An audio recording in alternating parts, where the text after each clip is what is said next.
अस्सलाम वालेकुम संगत, छा हाल आहे? ख़ुशि आहियो? ख़ैर। असां सां गॾु आहिनि असांजा उस्ताद लियाकत राजड़ी साहब जन जो ड्रामो बि हली रहियो आहे KTN TV ते।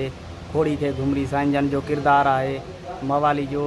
ऐं मूं सां गॾु आहे मुंहिंजो दोस्त इजाज़ अली आहे त हीअ वेठा आहिनि असांजा उस्ताद लियाकत राजड़ी साहब। अव्हां सां कुझु ॻाल्हाईंदा। जी साईं। संगत कीअं आहियो? ख़ुशि आहियो? तबियतूं कीअं आहिनि? मौला हुसैन कंदो सभु संगत ख़ुशि हूंदी, आबाद हूंदी। जीअं त असांजा प्यारा दोस्त असां वटि ईद जी मुबारक ॾियणु आया आहिनि। मां वेलकम चवां थो असांजे अचण ते।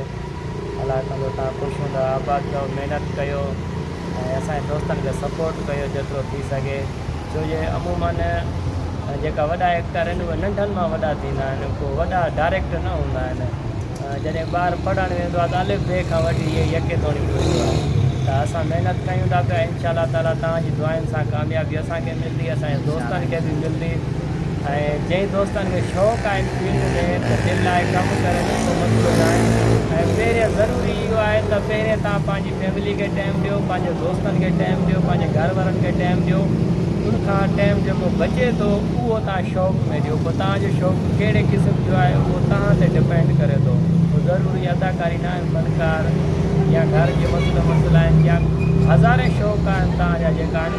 पर पहिरियों नंबर इहो आहे त असांजे जेको असांजे उस्तादनि खे चवणु आहे त पहिरियों नंबर पंहिंजी फैमिली खे टाइम ॾियो, उनखां बाद पंहिंजे दोस्तनि खे टाइम ॾियो, उनखां बाद में तव्हां पंहिंजो शौक़ु जेको आहे उहो उन ते ज़ोर लॻायो।